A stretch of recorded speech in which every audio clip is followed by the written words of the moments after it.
23rd, 2021. We'll start with the roll call. Barbara, not here. Deborah, Here. Jenny, Here. Karen Adams, Here. Melba's here. Patrick's not here. Willie, Oh, no Willie. Oh, Barbara's coming. I see Barbara's, there you are, Barbara, hi. So we'll have Nona fill in for Patrick. Okay. And since Willie is not here, BJ, you will fill in for Willie today. Okay, Alternates. thank you. Okay, so we do the Pledge of Allegiance. Can we do it from here? Here we go. Okay, a pledge allegiance to the To flag the flag of the United States of United States of America, America, and to the republic for which it stands, one nation, one nation, under God, indivisible, with with liberty and liberty and justice for all. Thank you.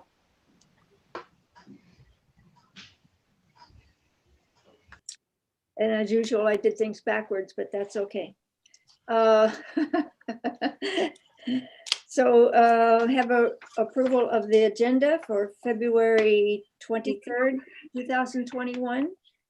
Can I have a motion to accept the approval of the agenda for today? so move. Okay, Karen, may I have a second? I can't hear you. Deborah, I do. Oh, okay, Deborah and Barbara. Patrick, Yes, okay, I just unmuted myself. Okay. oh, gotcha.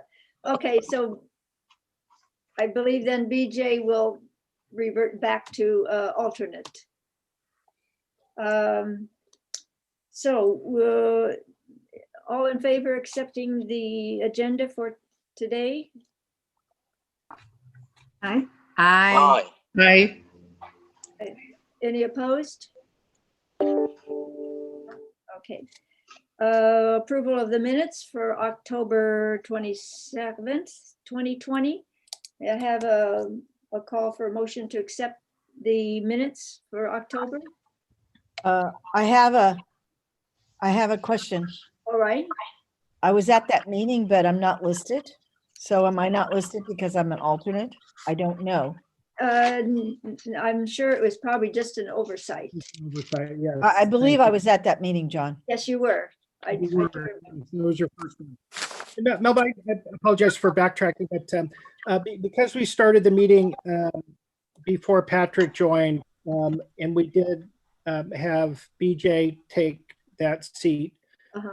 Patrick, you'll be an alternate, so you won't be voting today Okay, because we already have alternates. Yeah. okay, Thank you no problem. for the Oh, record. Jenny, unmute yourself. Okay. Unmute yourself, Jenny. Okay. Okay. So BJ, you're back in. This is Nona. Am I voting today? Yes, you were with for Willie. Okay. Okay.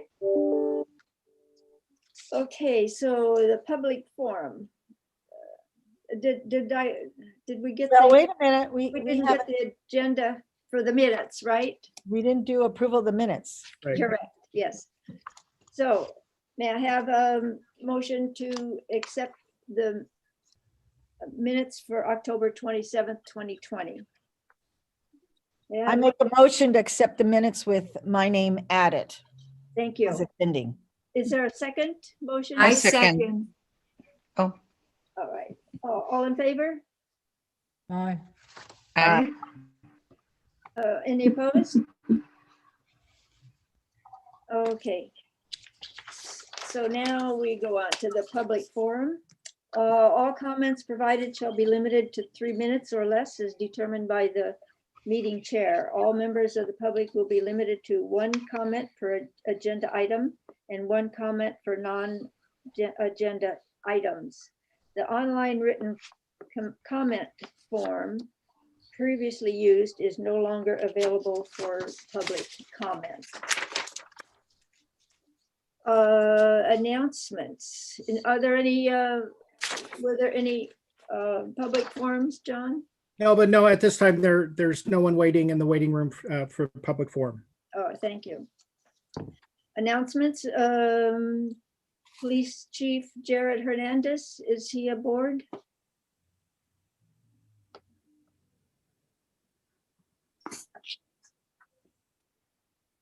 Hi. Oh, there you are, Jared. Hi, Police Chief. Welcome aboard. Thank you. Thank you for having me. Yes. Yeah, it takes a second. They have to upgrade you to a panelist so I could turn on my camera and my microphone. So that takes a second. Okay. So I've met some of you before. Good afternoon, Chair Holliday and commissioners. I think last time I was here, we were still in the COVID environment. I think it was a remote meeting and I was the assistant chief of police at the time. And then I had an opportunity to be here previously to that when it was still in-person meetings and I was a captain. So Yes. It's a pleasure to be back with you guys again today. Really, I just wanted to introduce myself and give you a couple updates on the police department. My name is Jared Hernandez, for those of you that I haven't met yet.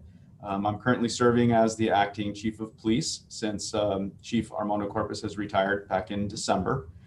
I am a longtime Milpitas resident. This is my hometown, so I've been here for a little while.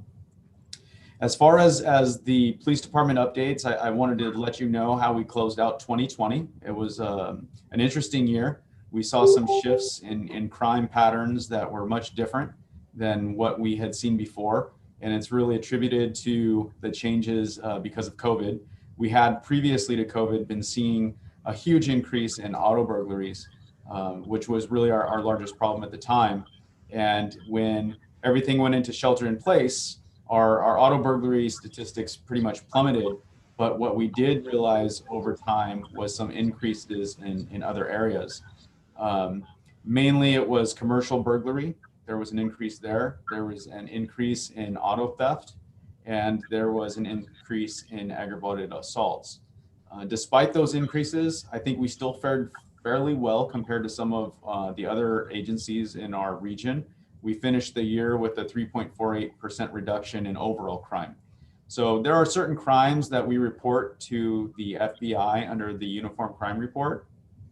Things like homicide, robbery, rape, assaults, burglary, theft, and then also arson. Those are the categories that we report. So overall, we did well.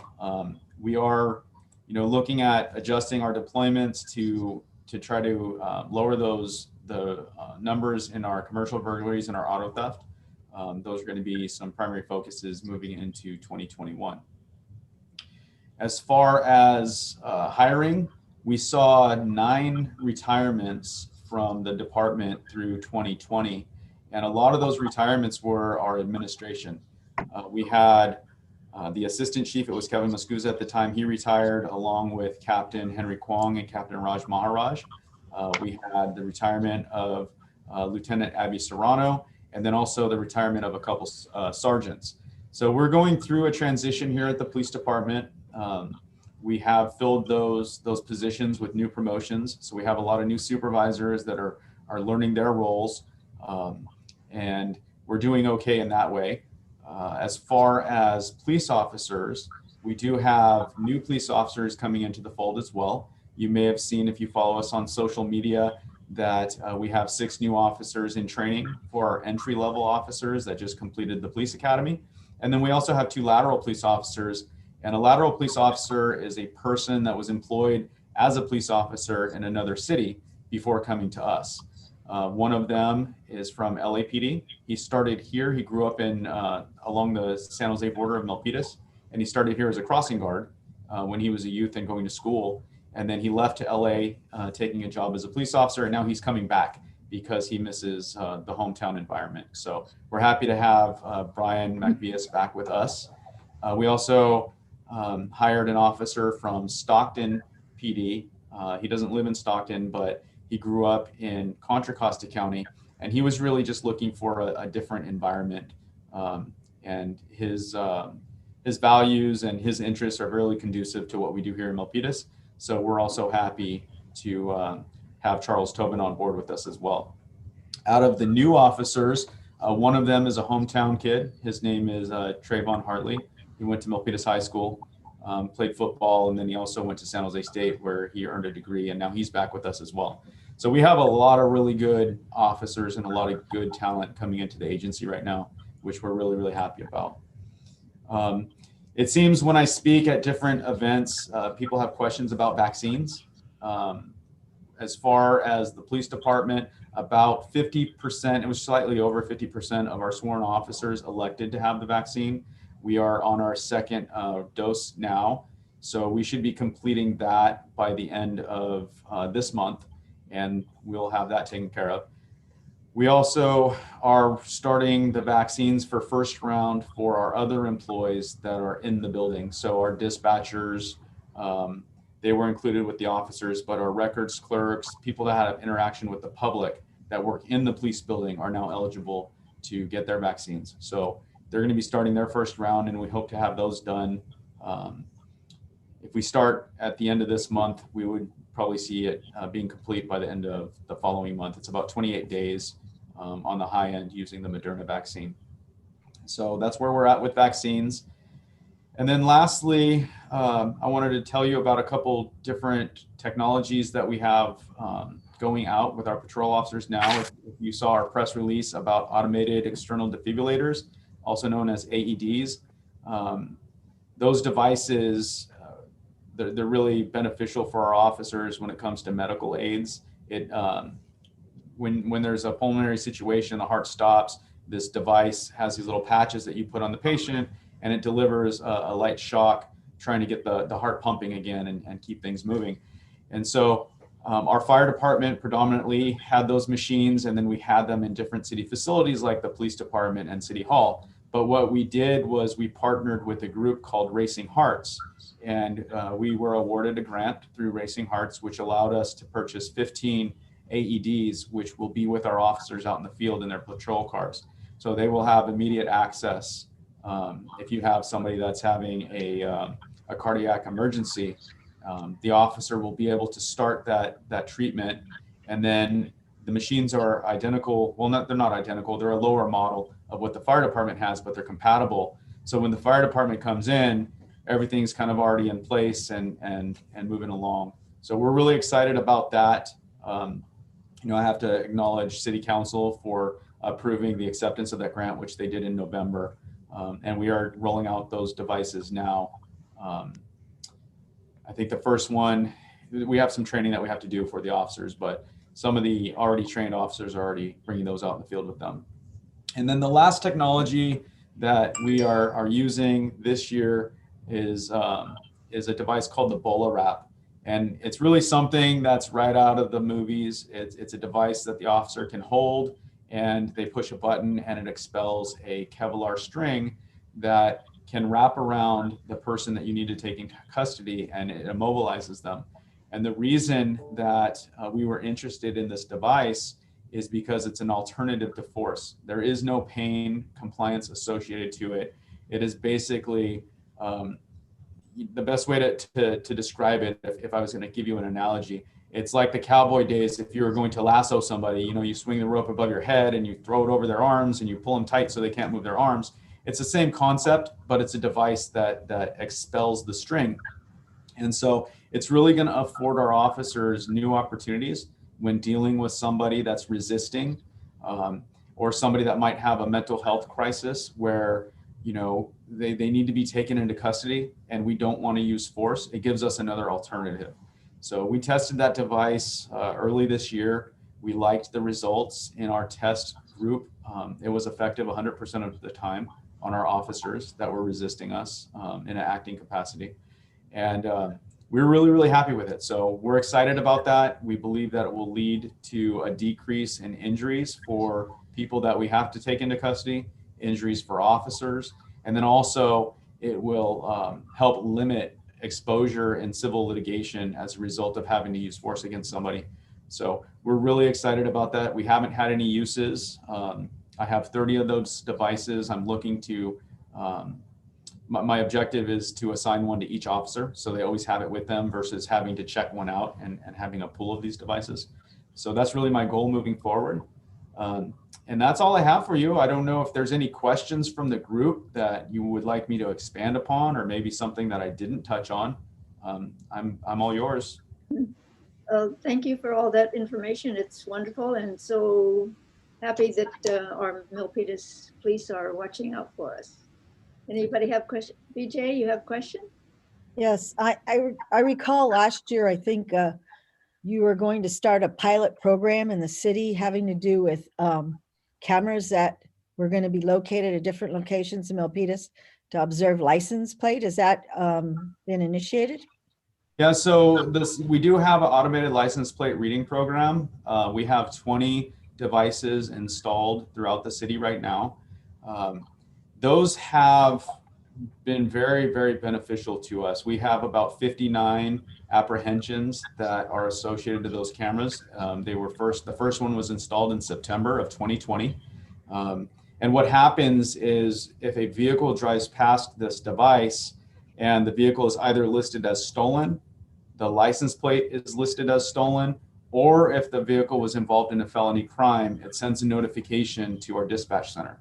And then the dispatch center will let the officers know that, hey, this vehicle was red over here. It has a picture of the license plate and a picture of the vehicle. And then the officers go out and try to find it. We've had vehicles come into town that were involved in a homicide in a neighboring jurisdiction. We've had vehicles involved in armed robberies.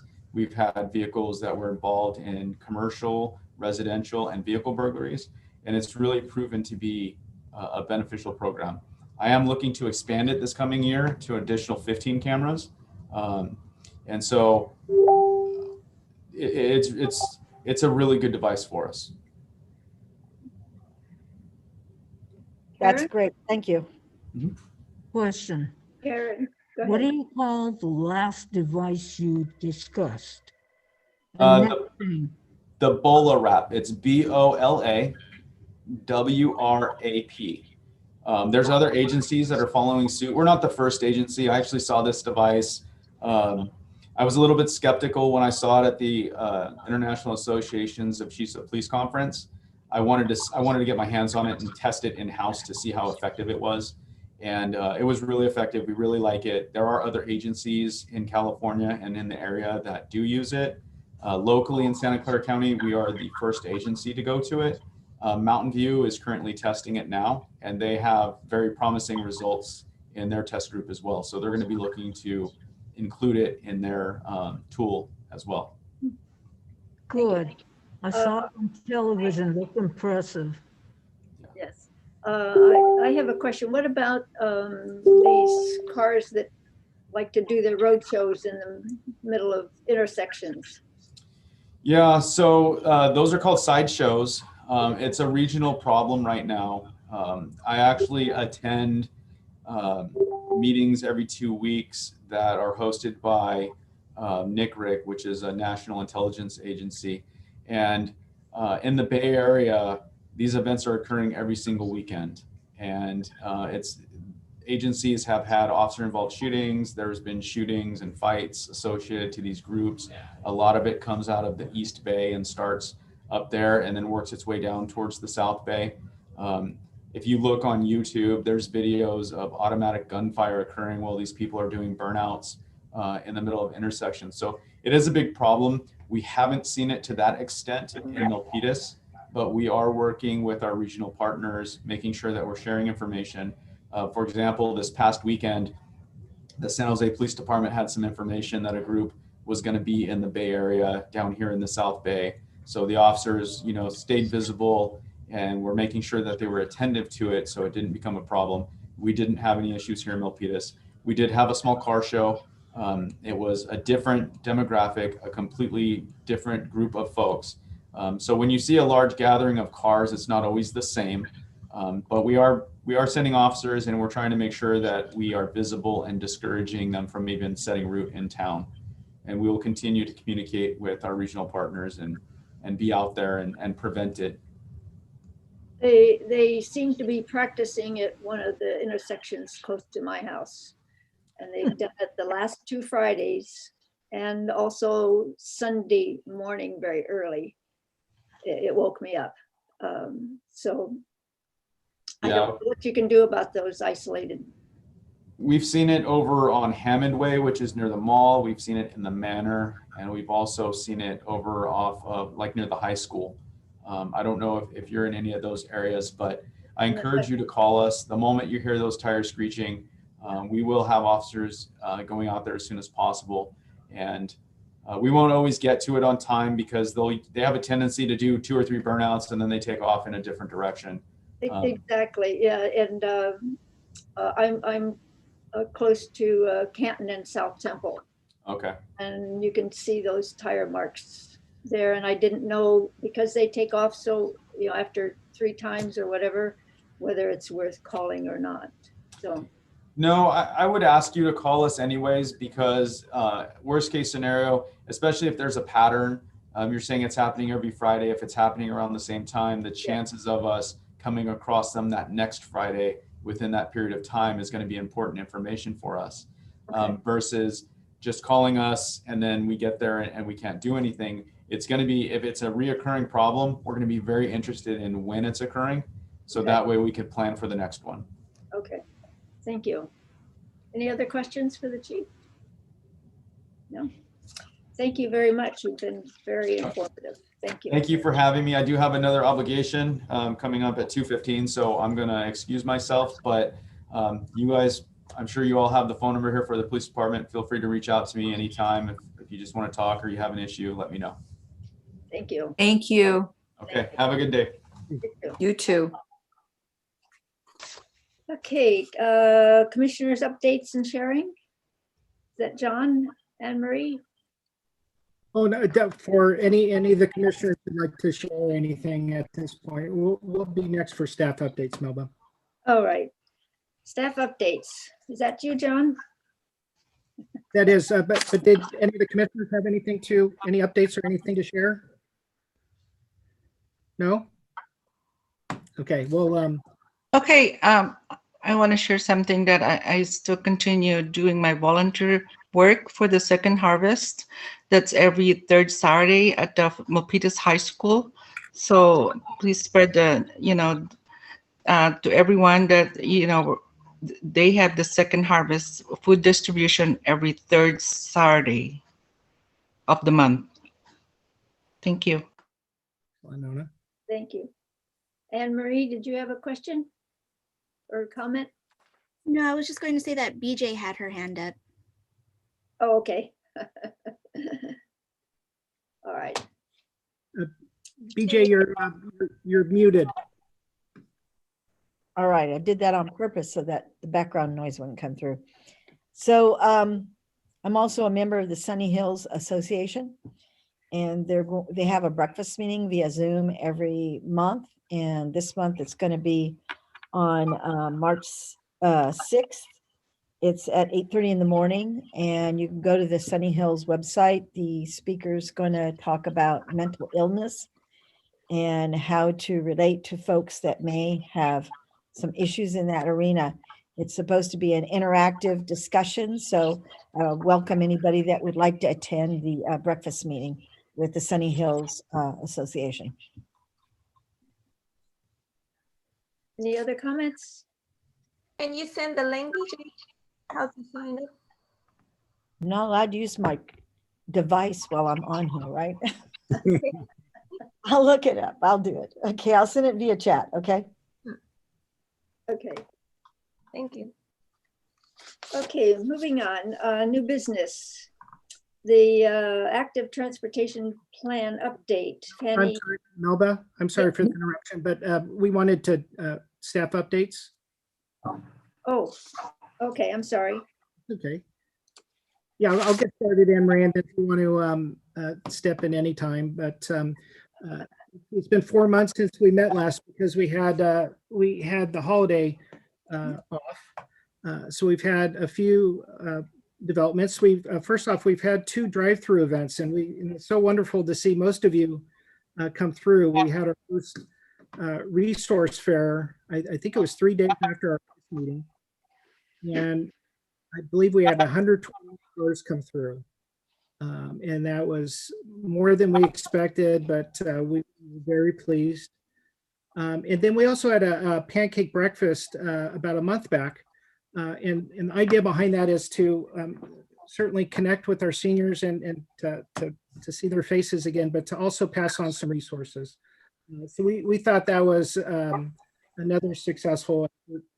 But the main thing I wanted to share, and Emery will share a few items on some of the virtual activities, but if you recall, about a year and a half ago, we discussed an opportunity from a former volunteer named Andrea Dory, and she had passed away, I believe about 3.5, 4 years ago. But she used to volunteer in the case management services area of the senior center, and had such a positive experience, and really wanted to give back. And part of her will was to put some of her resources to the Barbara Lee Senior Center.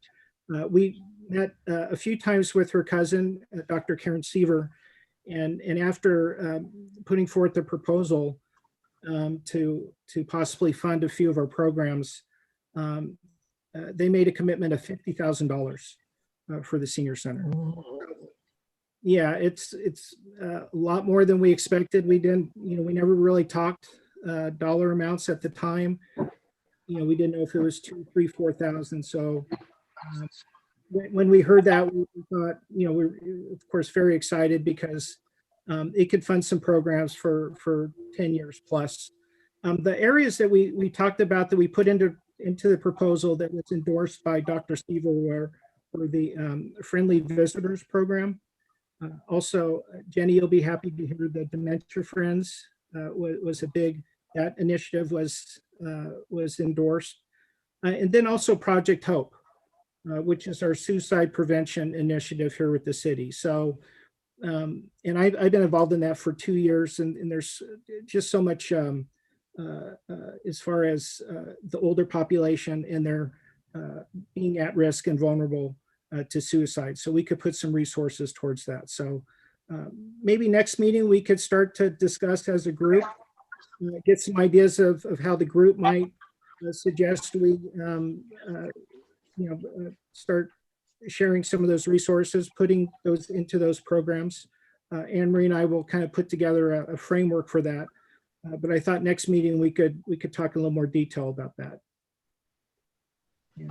Anne-Marie, do you want to talk about a few of the virtual activities? Sure. And then probably 2 new programs that we got started at the beginning of this year. We have some virtual classes, and I know a couple of you are probably taking some, which are the Zumba classes, which is going pretty well from what I hear. And then of course, we're going to start some in-person classes. Hopefully we'll see how everything is. But maybe we'll have some outside classes out in the patio during the summer, late fall. But the 2 new programs that I wanted to talk about is actually funded by the Community Development Block Grant. 2 programs. The first one is the Chromebook Loaner Program. And over 30 residents applied, so you do have to qualify for the program. And we've already distributed 20 Chromebooks with the help of San Jose State interns who are actually giving an orientation to the participants and helping them maneuver or guide them how to use a Chromebook. And then our second program is actually we started delivering meals to our Terrace Gardens residents here across the way.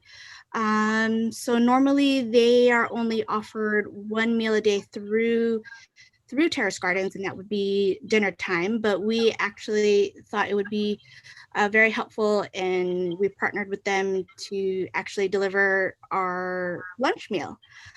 So we've actually been doing that since the beginning of February, and it's going pretty well. And I can't wait to tell you what the numbers are for that.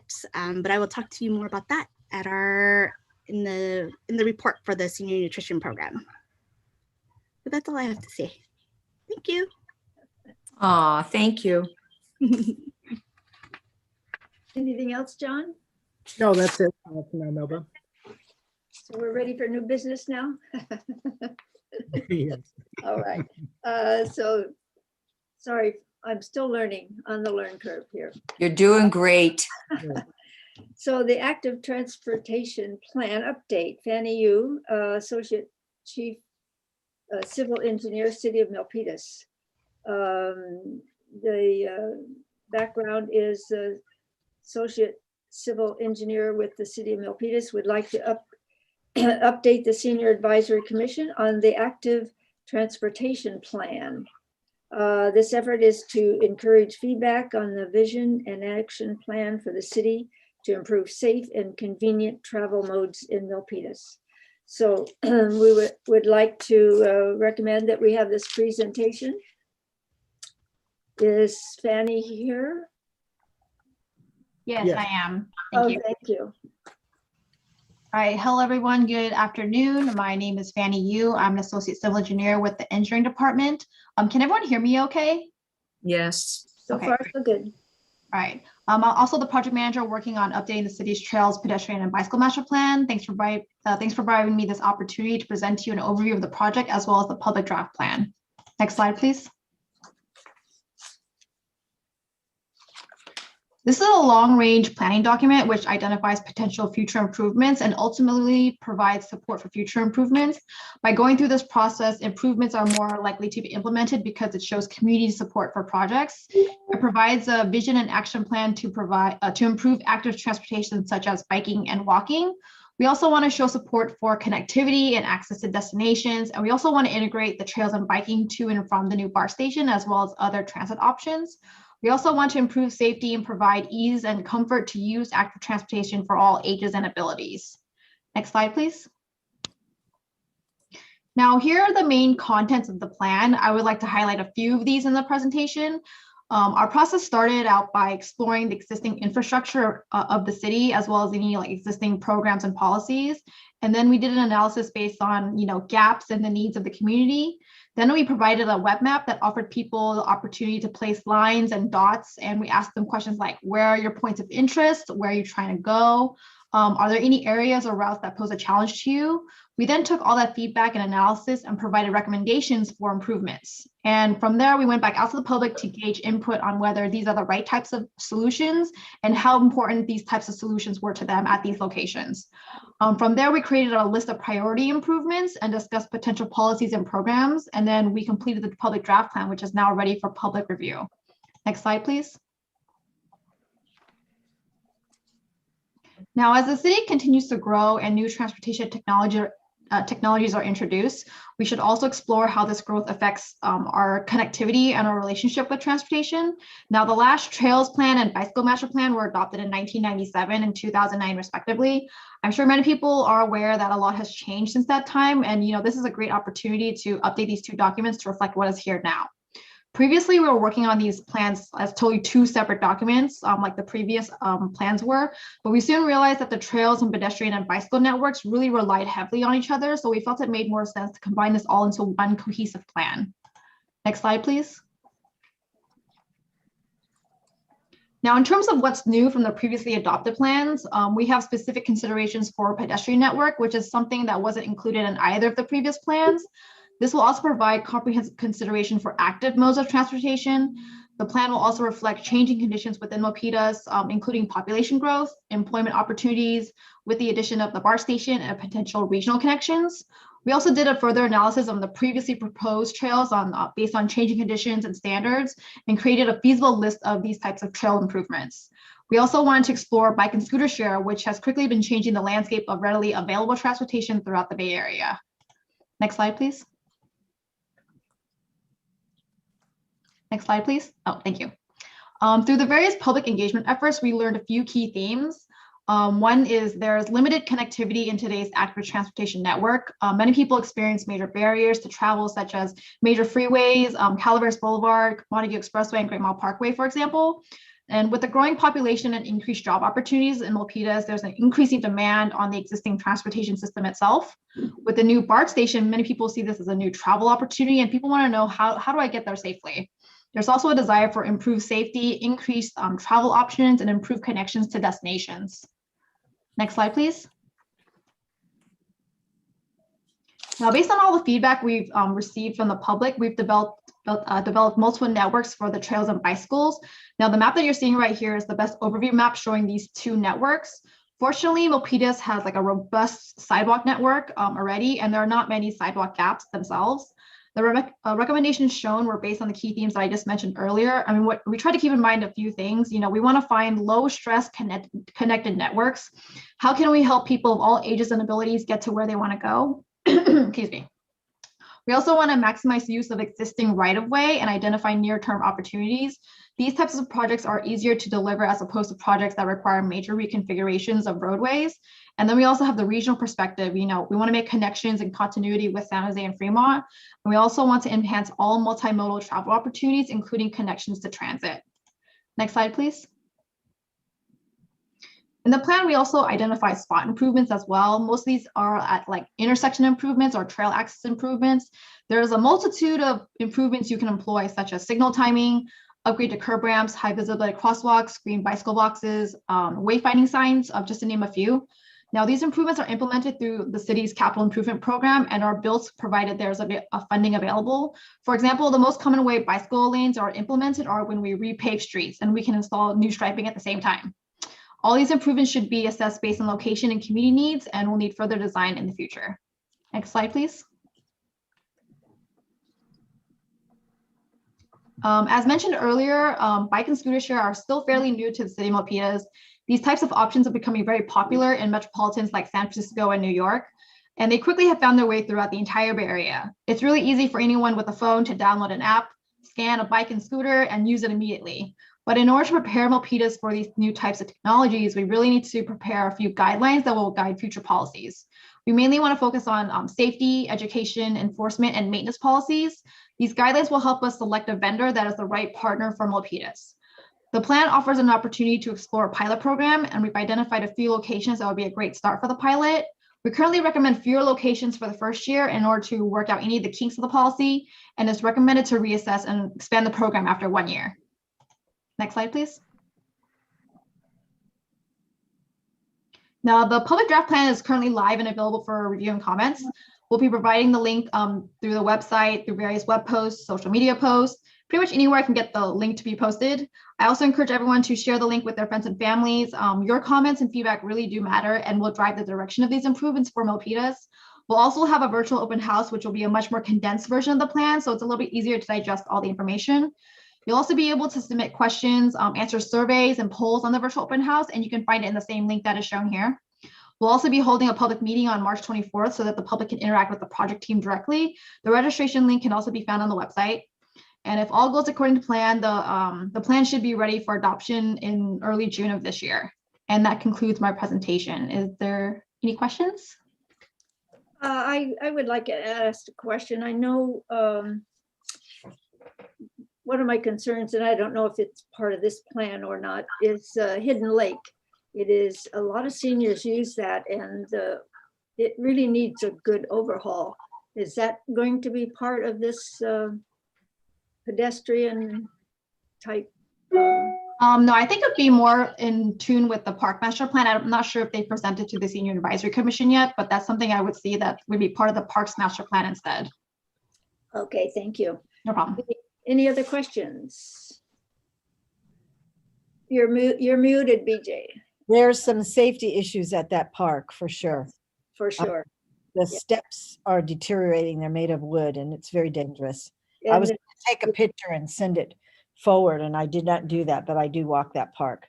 Yes, yes. So can I ask you a question, Fanny? The Hetch Hetchy path, I'm not sure what you call it on your plan. It's too small. Yeah, the Hetch Hetchy Trail. Yeah, it goes all the way to Fremont, almost. Yes. Yep, almost. You're right. Is there, I'm hoping that there's some kind of plan where we're going to work with Fremont to put it all together. I know exactly that little stretch you're talking about. So we kind of go up to exactly where our city limit line is, and the rest belongs to Fremont, right? Right. So we've been in discussion with Fremont as well. We're just saying, you know, is there any plans for you guys to do this? So the best way for us to show support is by, you know, showing it on our plan that we want this connection, so that when Fremont is ready to do that, they'll see, okay, Milpitas is ready to make that partner and that connection. So we would also like to move forward with it as well. So is it in the plan then? Yes, it is. Yep. Fantastic, because I do walk that. I walk it all the way up to that and all the way back to, Yep. I actually walk all the way to City Hall. Great, that's good. We're trying to get people out there using the stuff. And then the path that, the new lottery building that was just built, there's a path that pops up there off Jacqueline Road Mm-hmm. and Milpitas Boulevard right there. Mm-hmm. I walk that path too, which takes you to Hidden Lake. That's great. I'm sure you can provide some great comments on our plan if you take a look at it.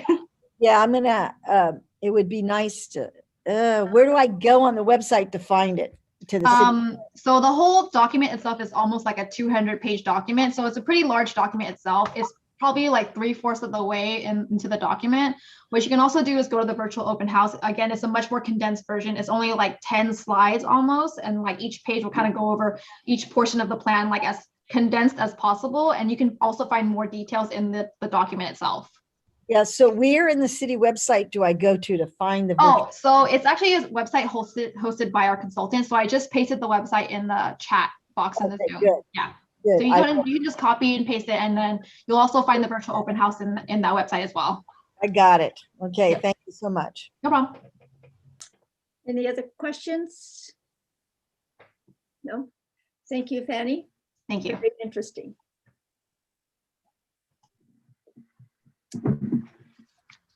Okay, next we have the community Wi-Fi project.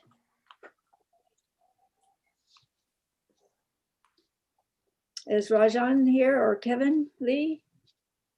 Are they?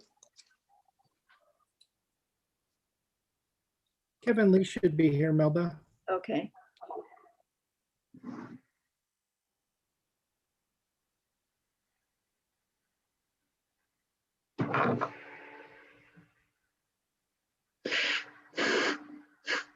Ew.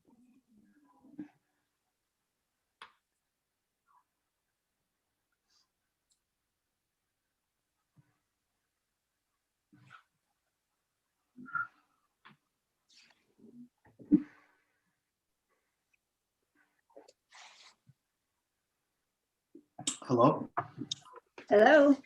can you hear me? Yes. Oh, hi, everyone. My name is Kevin. I'm a commissioner in the Science, Innovation, and Technology Commission. Rajani Nair couldn't be here today because of work, but I'll just speak on our behalf. So currently, as part of our project, we're both working on a diversity inclusion project that is looking to, well, not diversity inclusion, but digital inclusion. And we're trying to study a little bit more about the Milpitas residents and the population to learn more about residents who might, either they don't have internet access or they have unreliable internet access.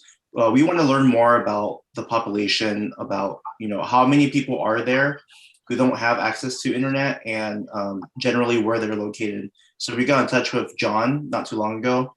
And I realized that John's the staff liaison for the senior commission, the library commission, and possibly the senior center. So we're just trying to learn a little bit more about the population, because if there is a big demand, and so far we believe there is a huge demand for internet access, then we can further investigate into which locations we can install free Wi-Fi to give services to those in need. We've identified the senior center as a potential area where free Wi-Fi could benefit the members who visit that center. But yeah, we're just trying to gain as much information as we can. The city of Milpitas, they used to have a Wi-Fi, free public Wi-Fi in the past, but that did not go successfully due to reliability issues. So this time around, we're just targeting a very specific demographic: people who don't have internet access, people who don't have reliable internet access, and just trying to determine, how many of those are there and where exactly we can install these free Wi-Fi services to benefit those in need. So yeah, does anyone have any experience with, I guess, the communities around the Milpitas, and can give us any further insight into the communities that can benefit from such a program? Anybody? Kevin, this is Barbara Navarro. You know, the school district has the same concern about their students and not having reliable Wi-Fi for doing their online training. And so I would behoove you to get with the school district and talk to them, because I know that there are people that are hanging out in the school's parking lots to do their online learning because they can connect with the Unified School District Wi-Fi. So it, you know, I'm thinking maybe parks would be a good alternative, you know, maybe the senior center and Cardoza Park, that area. I'm not sure if we have any other gathering points where people could sit and use the Wi-Fi. That isn't already available. I know Starbucks has free Wi-Fi. I think McDonald's does too, but I would seek out those kinds of places. Library, I think it already has free Wi-Fi. Yeah, so I can provide some further comment. Sorry, I didn't mention this, but we have met with MUSD. We met with Cheryl Jordan, who's the superintendent of MUSD, and she told us how I think they have approximately 150 mobile hotspots that they lent out to students to get internet access, but that program is very costly for each device, and it wouldn't be a long-term solution. So we're definitely in the talks with them about it. I heard from some other city staff and other commissioner members that there are people who stand outside the Milpitas library, or they just stand inside the Milpitas library garage to try and get Wi-Fi signal. That's Yeah, I need to get off and do it again. sorry, was someone saying something? Voice, but nothing else. I think that's background noise. Okay, but yeah, we are aware that there are people who, I guess, stand outside and hang around the Milpitas library trying to get Wi-Fi access, but there's no Wi-Fi access that's posted that's meant for directly, you know, for use outside the library. It's probably Wi-Fi that's seeping out from inside the library. So we identified that would be another potential location. We have also identified possibly maybe the Milpitas Sports Center would be one. Yep. But for the sake of our conversation, since you guys are the Senior Advisory Commission, I guess, do you have any insight into, I guess, how many seniors visit the senior center and currently what it's being used for, apart from the free lunches I think John mentioned? Well, they have a computer room, and I know a lot of seniors used it, but now that it's been shut down, you know, I'm not sure what's going on. Henry can speak to this also. It's pretty spotty here inside the center. So anything that would bolster the internet connection here, and then also in the plaza area outside, I think would certainly benefit the participants of the senior center. You know, and our hope is that we'll all start getting vaccinated and get back to kind of the new normal here in the next 6 months or so. But that was always a problem before. It's real spotty within the building, but anything that could be on the perimeter on the outside, because we get a lot of use on the seating area, the plaza area, directly behind the senior center. Yes, Kevin, this is Patrick Young. Yes, prior to the shutdown of the senior center, and then I experienced that at the dining area that we have lunches, and also the ping pong area at the end of, is approaching to the end of the south end of the building. We have no connection, or very poor connection of the internet. So after the pandemic, after we open up, will there be any improvement? I can't speak to Wi-Fi being installed, as we're just currently trying to learn more about the challenges that are facing the residents. But definitely, I think we'll keep that in mind. Are you referring to internet that's installed inside the building or outside? Or inside the building, inside the dining area, then we have very, very poor reception. Yeah, we cannot able to sign on at the ping pong area or the south part of the building. Then we cannot able to connect to internet also. Okay. I think it would be really beneficial, and we talked about this with John as well, to possibly have a survey sent out to the seniors that attend the free lunch program, and maybe any other seniors that go to the center for any other events.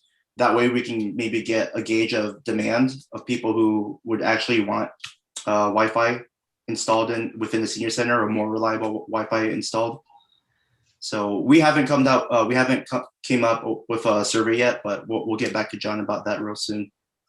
Kevin, on a daily basis, we have upwards of 110, 115 people participating in the lunch program, and close to 200 people per day who use our center. So it's busy. Bluetooth disconnected. Okay. But yeah, I guess the purpose of me coming here is we just want to let you guys know about what we're working on. We're currently trying to find more information about seniors, maybe veterans, disabled, homeless, and students who have challenges of getting Wi-Fi. And if you have any relevant information that could help benefit us, that would be much appreciated. And we'll be following up with John to try and get more data from the senior center folks. Good, Kevin. Thank you. Any other questions? No? Jenny? Yeah. Do you guys have plans for when there's during emergencies, when the Wi-Fi is down? Do you guys have plans on any backup? When the Wi-Fi is down? Mm-hmm. Yeah. I don't think that's within the scope of our project so far. But that's definitely something to keep in mind. I think if we can pick a few good centralized locations that many people can, gather in, maybe the Milpitas Community Center, because I know that during the wildfires that the community center was opened up to residents who were being affected by wildfires, where they could come and take shelter in. So possibly, maybe if that's a good location for the community to get reliable access to Wi-Fi, and maybe could serve as a place during emergencies. That's something we'll keep in mind for the future. Any other questions? Thank you, Kevin. Thank you. Thanks for the insight. Thank you. Thank you. Melba, I think Mike, did you have anything to add? Yeah, John, thank you. Just want to address, I know Kevin is doing a external Wi-Fi, but Patrick Young, Commissioner Young brought up the question about the inside of the building, and we can go ahead and address that before, of course, everyone returns. So we're gonna go and add additional Wi-Fi to that building. We added recently to the lunchroom, but then we'll go ahead and add another signal to strengthen the signal on the other side of the building. Thank We'll you take very care of much. that. Thank you. Thank you. Thank you. Thank you. Everybody okay? We're okay? All right. I just wanted to take a minute to thank Evelyn Chow, our council member, for joining us. Nice to see you here. You're muted. Yes. we can hear you. Okay, so elections, John. Yeah, so it's that time.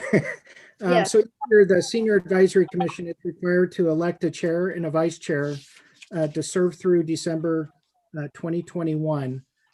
So I thought we would have separately have the chair elections first. So at this time, I'd like to open up the floor for any nominations for the position of chair.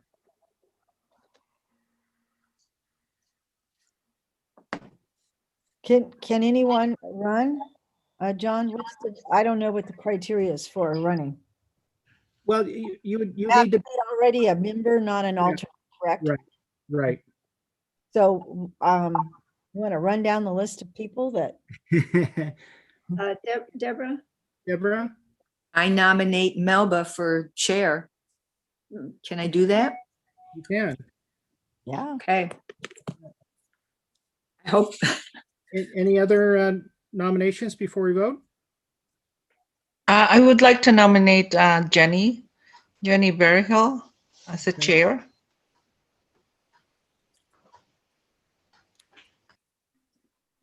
Other Okay, any competition? others? So normally what we do is we'd have a slip of paper and we would be able to, write that name down, and it would be passed to David, and he would report who was elected for this position. But in this setting, we don't have that capability. So why don't I do this? We'll just do a raise of hands, and I'll start with Melba. Those in favor of electing Melba Holiday for chair for this year, please raise your hand. If I could vote. You can vote. Patrick can't vote because I'm voting. Yeah, okay, yeah, no problem. Come to the meeting on time, Patrick. Yeah, but if you need one additional hand, then he's one. Okay. Okay, I count three.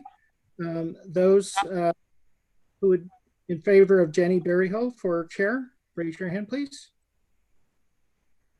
Vote for yourself, Jenny. Come on. Here, I'm raising my hand. Well, looks like we have someone in the wings. Thank you, Jenny. So Melba, you're elected chair if you accept for the next year.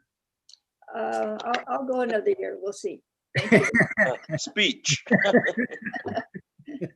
All right, Melba. Okay, at this time, I'd like to do nominations for the position of vice chair. Any nominations? Sure, I'd like to nominate Jenny. Jenny Berryhill. Deborah Langley. Melba would like to nominate Deborah Langley. Okay. Okay, I'll go in the order that they were nominated. So if you could raise your hand if you'd like to vote or elect Jenny Berryhill for the position of vice chair. Okay, thank you. Count two.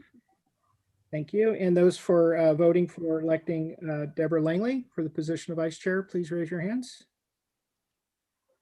2, 3. Okay, I count 3. 4. That's 4. Deborah, I'm 4. sorry. Yeah, That was 4. Oh, I'm sorry. So Deborah, do you accept the position of vice chair for another year? Yes. Very good. Okay, thank you all very much. Good job. Hold on to the gavel, Melba. New year.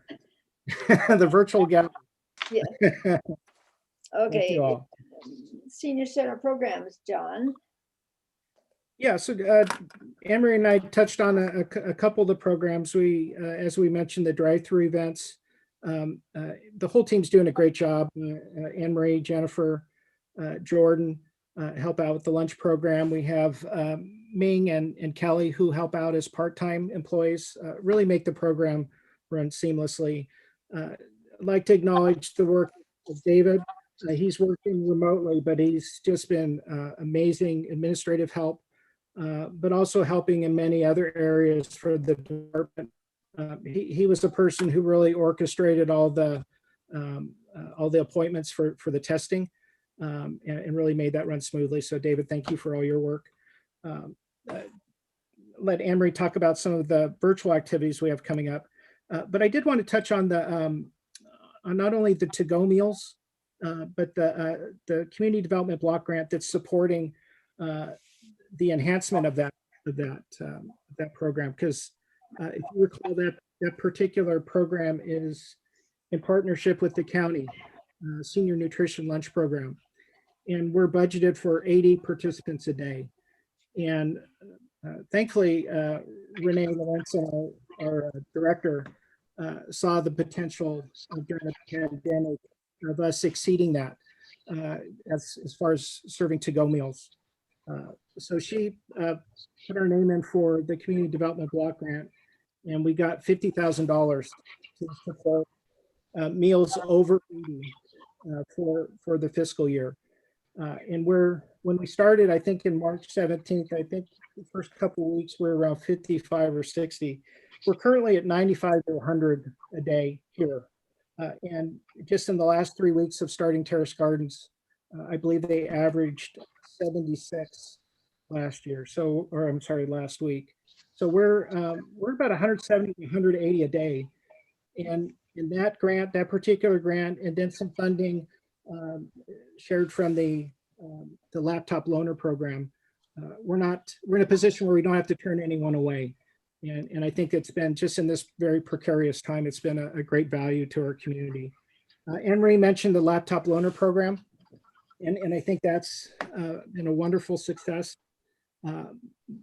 Not only getting those Chromebooks out to the public, but working on countering just social isolation, getting a resource to our seniors so they could stay connected with family and friends and their community. So we're very pleased with that. But we couldn't really do that without the help of interns. And we have currently we have 5 interns and possibly a 6th later today from the Public Health Department in San Jose State. And I think that putting that work with them in the beginning, but then just letting them do their thing and work with our seniors has been a great partnership. And especially at a time where we don't have the funding to support a lot of part-time hours for our staff. I would like to, these particular 5 interns are doing it as an unpaid position, but I would like to possibly add as an agenda item for next time, the consideration of maybe a small stipend that could help offset some transportation, some gas costs for those interns to get here. Maybe we could talk about that next time, but even something as nominal as $100, $150, $200 each, I think would really be helpful as their students at San Jose State. But those are the 2 major programs that we've grown since we've met last. And then Anne Marie, did you want to talk about some of the virtual classes that you have going on? Sorry, I just had to unmute myself. Well, I just touched base a little bit. We just have the Zumba classes going on, and I'm looking into maybe starting another a book club and some other classes that we could do virtually until we can actually meet or have classes here outside.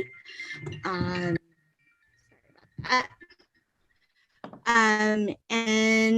those are still in the works. So we are looking at oil painting classes, Zumba, some more exercise classes, and things like that. But I wanted to also mention that we also partnered with the Community Development Block Grant with Rebuilding Together Silicon Valley.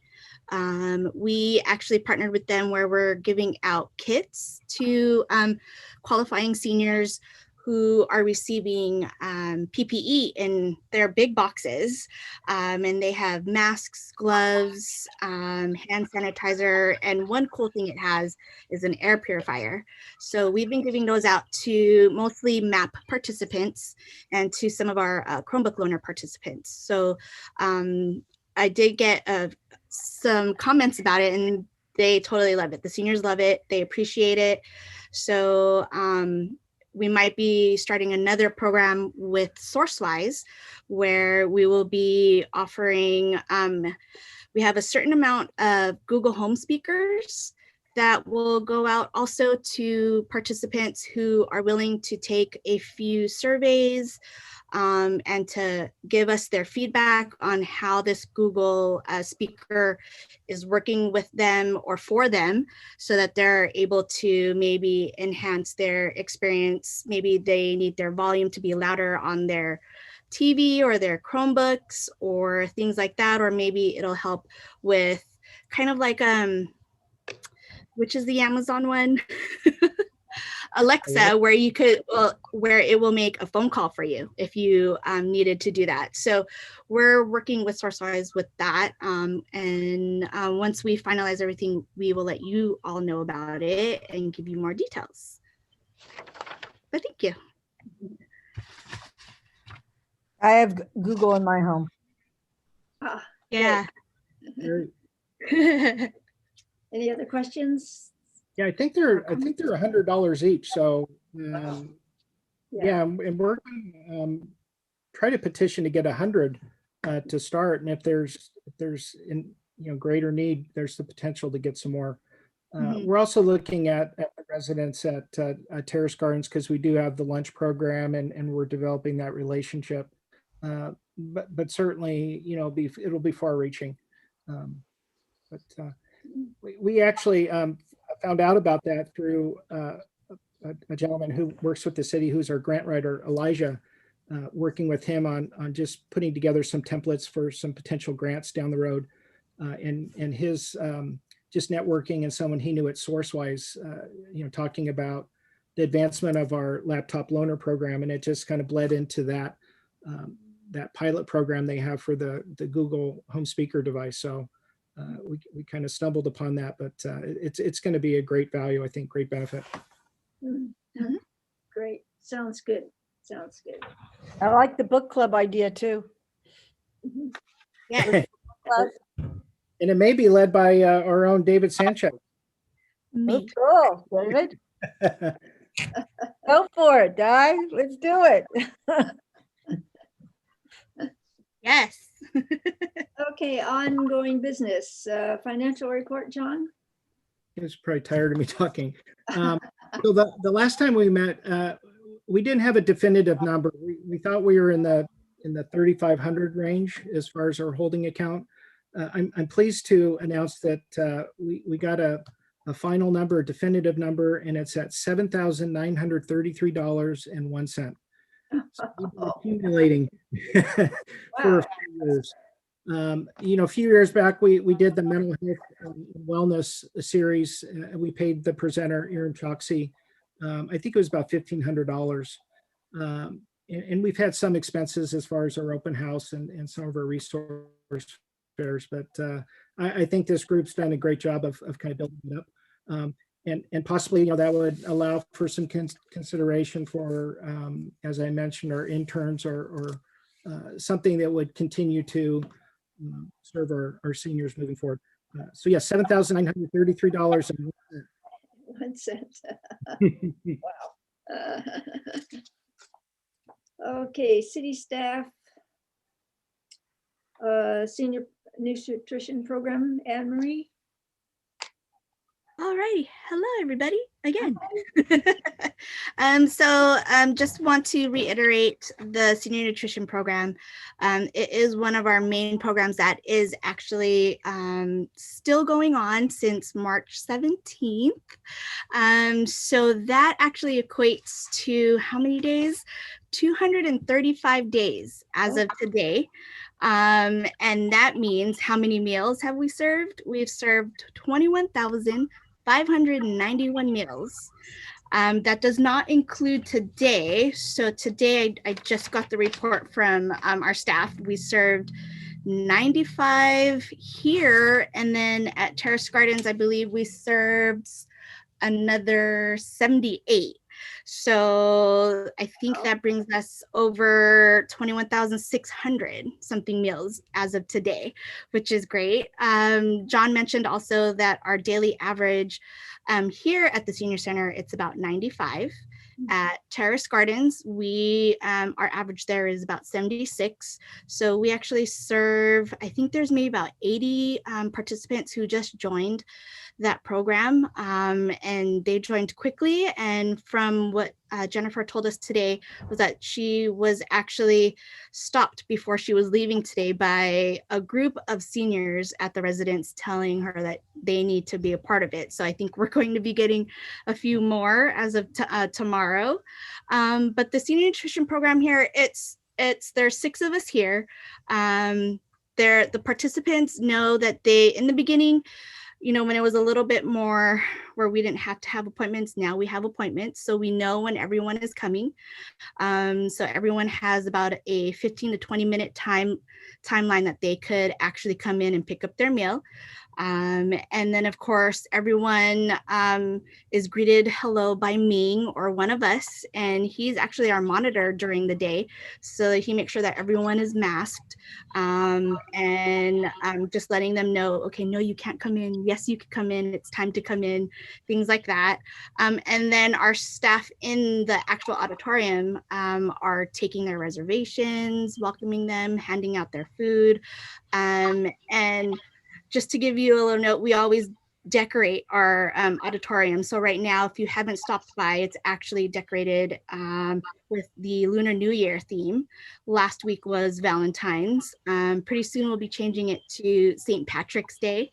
And we also actually offer about maybe once or twice a month, we give out goodie bags that include resources to any of our upcoming events, any of our social services coordinators presentations. And then we also have an activity kit that we've got some comments back saying that they like doing the word search and the adult coloring thing that we also give. And then of course we give out little treats like cookies or just anything. Like for Lunar New Year, we gave out a little good luck keychain in the Chinese knot, I believe. I don't know how to call it, but that's what we gave out just last week. But everyone is fun. I mean, you'll notice that there's— You give me one and then I tell you what it say, okay? Okay. But yes, there's always music playing. We're always joking around. We have a couple of nicknames for some of our seniors because that's how we keep everyone engaged, and we're always welcoming everyone. So if you haven't came to get a lunch from us, make a reservation and you'll see how we actually interact with everybody. And it would be great to see all of you. And I just wanted to say thank you for all of you, for those that come out to our drive-through events, because we love seeing all of you and we love seeing the seniors, and that's what we're here for. We're here for you guys. So, Deborah, you have a question, Deborah. Anne Marie, yes. What if there is a homeless person just hanging out in the immediate area and they can't register? Would they be able to walk up and get a meal or no? If we have any extras, yes, okay, we can probably give them.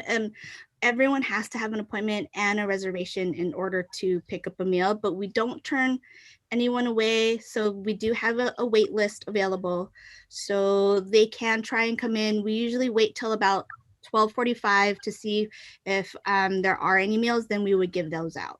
Okay, thank you, darling. Yeah, no problem. Karen has a question. I Yes, have Karen. my hand up. Yes. I think the staff does a bang-up job. Thank you. Everything's so festive, and the people are so nice and warm and creative. I agree. You guys do a fantastic job. Yes. Thank you. Really appreciate you. I will let the staff know. We love to hear those type of comments. So we want to know how we're doing. So thank you. Yes. Yes. Good John? job. Thank you all for that acknowledgement of the work. And that's really the leadership of Anne Marie. She oversees the lunch program. And also Jennifer Reyes. I'd be remiss if I didn't talk about just the work she's done. I think Anne Marie said we've had 235 days, and I don't think our staff have missed one day. So just being frontline and committing to serving our seniors, that's been kind of the common thread or the conduit to the continuation of our senior centers, that program. And we feel very proud that we've been able to serve 235 days. But Jennifer, she's the one who does all the decorating. You see all the balloons. We have council members come through. We have the county come through, and they're just amazed at just the extra effort. And then also Jennifer's really taking the lead with the Terrace Gardens program.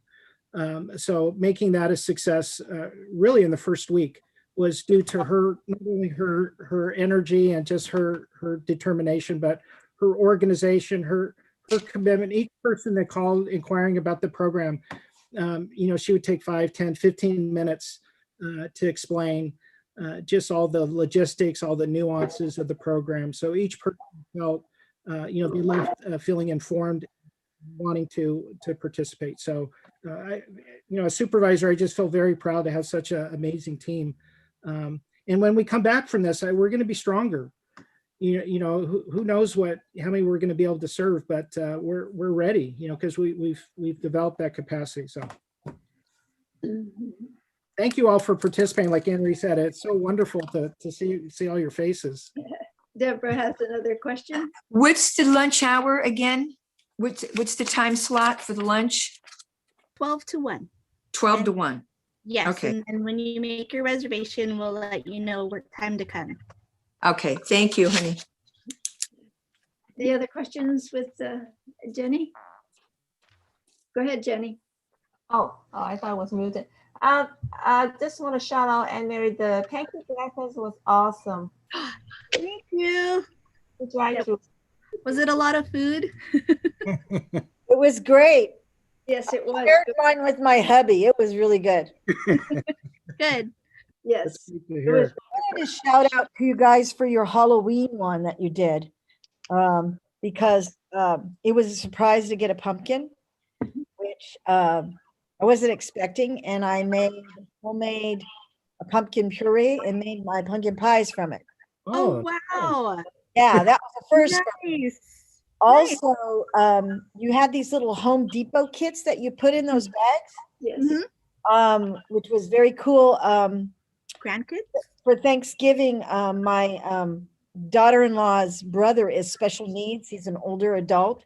Yeah. So we actually built the little tow truck thing that you gave us with him.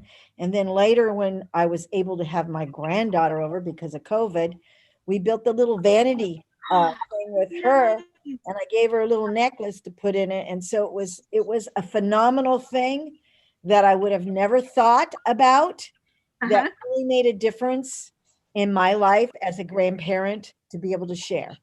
Okay. Thank you very much. Oh, good. We're planning for more, so look out for a cookie paint night that we're going to possibly do out here in the patio. Oh, sounds good. Wonderful. Okay, City Council report from Council Member Chow. Sure. Hi. Sure. Thank you. That's all right. Thank you, Chair Holiday. And first and foremost, I want to thank former Vice Chair Wong for his service, and big congratulations to you again, Chair Holiday, and congratulations to Vice Chair Langley. Thank you. Thank you. Anyway, so this is my first meeting with you all. And so I have another meeting at 3, so I'm gonna go through this really fast, so bear with me. So Mayor Tran introduced an initiative to change the commission guidelines. So there's no longer term limit for the commission members. So you can serve as long as you want. Before there was a term limit, now you don't. So that's a good thing, because you guys are really awesome. And I know most of you, most of you have been in this commission for a while. Commissioner Ebright, Commissioner Tolentino, Commissioner Navarro, and Commissioner Adams. I know you guys have been on this commission for a long time, and I'm looking forward to being with you all the next 4 years. So that would be great. Another thing is the Measure App Oversight Committee has been filled, and it's going to be announced on the next council meeting, March 2nd.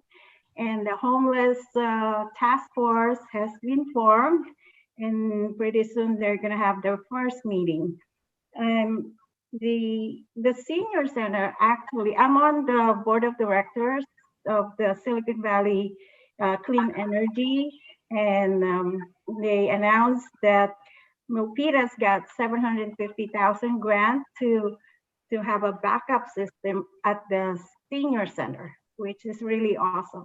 The other city that got $14,000 is Montecirino. So that you can tell the difference, 750 versus 14,000. So that's a good deal. Because I'm also on the Energy Sustainability Commission. That's how we found out. I'm on like 5 commissions out of 10. So on the library commission, if you have grandchildren, I would like to share this with you. I don't know, John, did you share this one with them? I would like to share this one. And John is on mute. John is on mute. And where's my Zoom? No, there, John. Okay, John. You can. John? Yeah, I'm sorry. Hold on. I'm going to share this with all of you just in case you have grandchildren or you know somebody. Can you see it?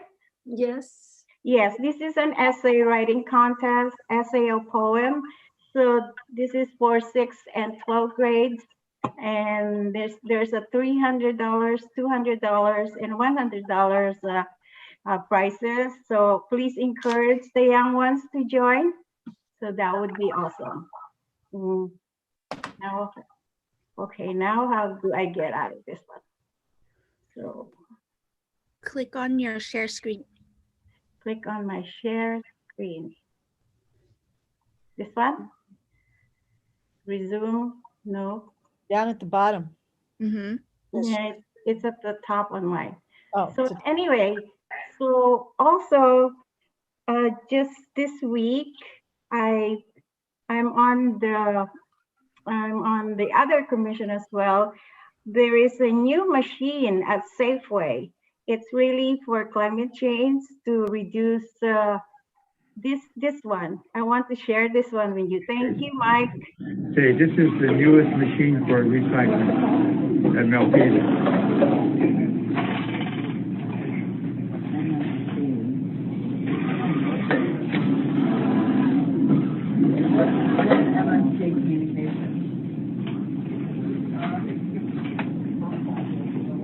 Okay.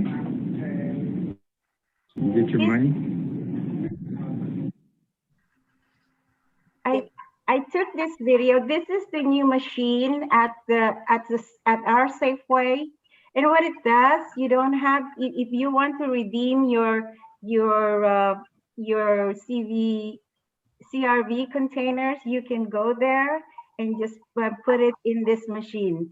I would suggest that you download their app. It's called All-In's app, and also a PayPal. So you need to know your password for your Gmail and all that. But it's really cool because it's a way to recycle, and also an easier way. Instead of going to the recycling center, all you have to do is go to Safeway and put all your plastic, your bottle containers, CRV only. Now, my first day there, like, put in a peanut butter bottle, and I think I broke the machine. So I met with the CEO just before I got on this meeting. We had a meeting, and I confessed my sin, and he said, "Oh, no, you didn't do anything. The machine can take care of it." So anyway, so I also asked him to put one over at Lucky Store, so we'll have 2. On this side of the town and the other side of town. So we're hoping it'll be a good thing. So that's all I have. And we'll see you again next month. If we're all here, we will. Thank you very much. It's very informative. Thank you, Evelyn. Thank you so much. Thank you. Jenny, do you have anything on age friendly? I do. So I was invited to, can you hear me? Yes. I was invited to the emergency operation planning meeting held by the emergency commission, Tony. There were 14 attendants. Basically, she invited these individuals to come up to hoping to do a brainstorm and come up with a plan to help with the Milpitas emergency prepared procedure. So during that meeting, there were several brainstorming. There was a session of brainstorming sessions in which we discussed the disasters plan, what happened after disaster, and then looking at what happened to Texas when their pipe burst out. So a number of areas of concerns. And I raised one question asking, as you know, that we have senior apartments, with 2 senior apartments in Milpitas and 2 senior mobile homes in Milpitas. So I think they are taken care of during emergency with their own management organization. So I asked if there are plans for seniors that are living in the private homes, residential. And Tony suggests that she want to work with the Senior Advisory Commissioner to come up with something. So to begin with, she gave me a website, and if and everybody can take a look at that website and see if there's more that we can do for seniors in Milpitas. So there's a website, it's ready.gov/senior.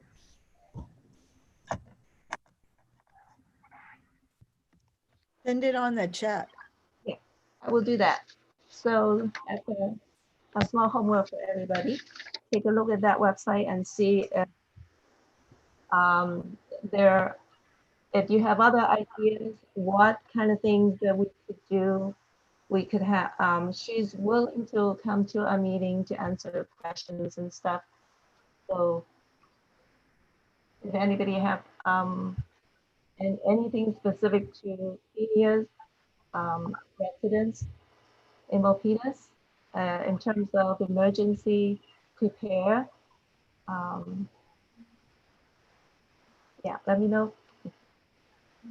If it's something be interested for the next meeting on Saturday, so that I can invite her to our meeting.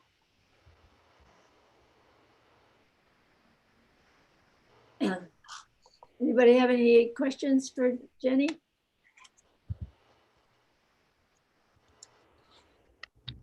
No? No questions for Jenny? Thank you.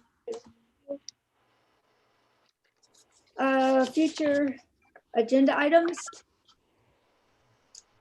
We're going to look at the help for the interns and for the stipend. And I would like to add, perhaps we can get the Parks and Rec to maybe talk about that Hidden Lake, the Hidden Lake site and some of the others. Excuse me. If that,